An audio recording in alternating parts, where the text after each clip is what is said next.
monologue and song is a monologue or song that has movement in it. We do not want to see you standing there singing your monologue. That's boring. Hi everyone, today I'm going to be talking about how to prepare for an audition. But before we get started, I'm Sophia Lovelace and I post theater videos, comedy videos, and style videos. So if any of that stuff interests you, make sure to hit the subscribe button down below to be notified when I have new uploads. I upload around once a week, so you do not want to miss out when I have those uploads. The very first thing you want to do while preparing to go to an audition is to look at the audition notice. It may sound like basic advice, but there is a lot of people who don't follow it. Even if you auditioned for this company before, it could be a new director, so they have new expectations for the audition process. For example, if it says do a contemporary monologue, don't do Shakespeare. Also, if they have rules about not singing from Phantom of the Opera, don't sing from Phantom of the Opera. These rules may sound silly, but if you break them, you are definitely not getting cast. The second thing you want to do is to do research on the show and to do research on the character. What is the style of the show?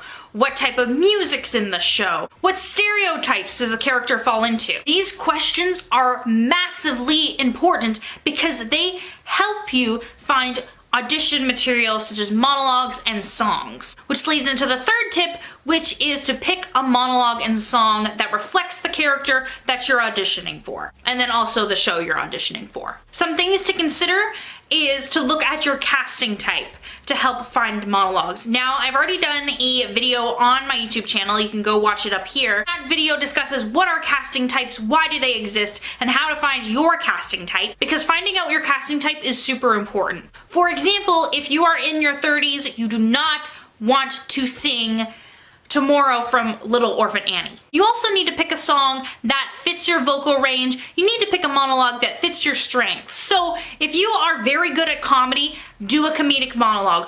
Do not try to do something that you are not familiar with or you're not comfortable with, because casting directors will see right through it right away. After you have picked a monologue or a song, go through the script or the sheet music to see what the character is actually saying. For example, I have a monologue from the movie Funny Girl called I'm a Bagel, and throughout the monologue she's saying that she's a great star and she's an amazing actress and she just needs a chance, but if you actually look at what she's saying, she's actually not really that confident. So you need to figure out if your monologue is actually being forward or is there something else going on. Also, make sure to highlight meanings of words. If there's a word that you do not know what it means, Google it. Do not assume what a word means, and actually learn how to pronounce it properly, because if you don't pronounce it properly and the casting directors know what that word is, it's gonna look really bad. The fifth tip, which is probably the most important, is to practice, practice, practice. Not just your lines, but your character. One tip of advice, and this is for any memorization, so if you're still in school, this is a good tip to know too about how to memorize for a test. Never study your monologue in the same place all the time. Make sure to mix up your scenery a bit. Go outside, do it in your living room, do it at your friend's house, do it wherever, do it at a library, because this gets your brain used to saying your monologue in a different environment. So you don't have that situation where you go into an audition room after practicing it in your room 800 times and completely forgetting what you were gonna say.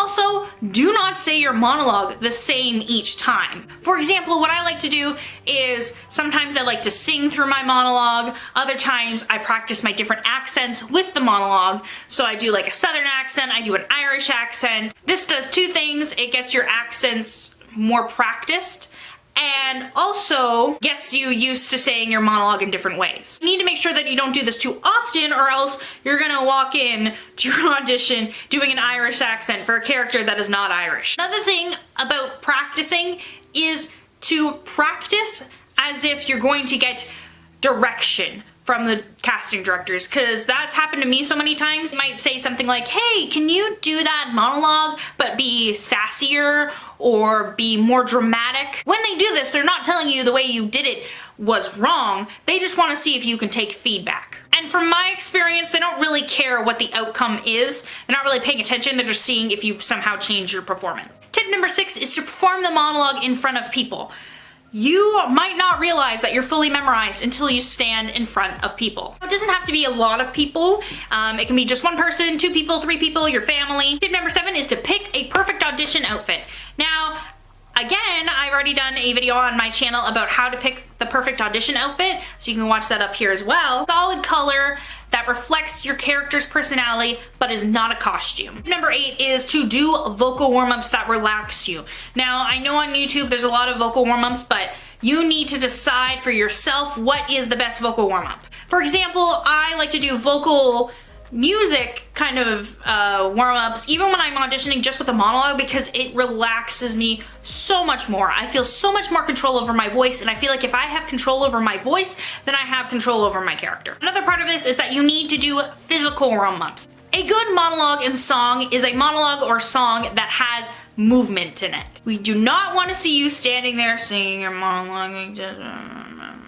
That's boring. Make sure that you warm up your facial muscles. You know, people do like face massages or like sour lemon and surprise, you know, where they're like, you know, those kind of facial warm-ups. But also you want to warm up your arms and your legs, because chances are you're probably going to be walking around. You might be interacting with an imaginary person. You might be interacting with an imaginary object. Do not bring props into your audition. From my experience alone, casting directors don't normally get you to perform the whole thing. I find that once I sing and then I hit a high note or I hit a belty note, they're usually like, that's good, especially if they're familiar with the song. So if they know that you can sing this part really well, then you're probably gonna be able to sing the rest of the song really well. That could mean that you could not reach the part of your song or your monologue where your prop is required. So tip number 10 is do not freak yourself out. Now, a lot of people think when they hear this, that means, you know, don't say to yourself, oh my god, I'm the worst actress in the world, I'm never gonna get it wrong, I'm just gonna die alone, oh my god. Yes, that is one way to freak out before an audition, and yes, you do not want to do that. But there is another way that people don't often think about, which is when you like become like Gaston and you think you're so cool. You kind of get like cocky and smug and you're like, yeah man, I can like totally hit like Christine Diaz notes, haha. Like, yeah, I can hit like bass notes and like high soprano notes. I'm just that cool. It just looks like you're really insecure and you feel like you need to prove yourself, and so you think being cocky and cool is like the way to go, when it's not. This is kind of related. It's not really a manifestation of freaking out before your audition or getting anxious before your audition, but it's just something I noticed that people do in auditions, which just makes the casting directors go, oh my god. And that is being overly fake nice. Now there's a difference between nice and being fake nice. Like, not like, you can tell naturally nice people, like, hi, how are you doing today? Like, that's naturally nice. And then there's people who get an audition room and they're like, hi everyone, I'm so excited to be here. I love everyone and I just wish I could bake a cake with rainbows and happiness. And you're just kind of standing there like,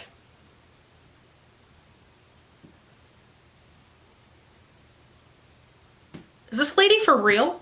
If you are not normally like this, we can tell. Because it's so pushed and it's so fake. And if you're like this, the casting directors aren't really paying attention to your monologue or your song. They're just paying attention to how weird you're being. It makes it look like you are insecure with your acting ability, so you're trying so hard to be such a good person. So I think that's it for today. That is all the tips I can really give you about how to prepare for a monologue or song.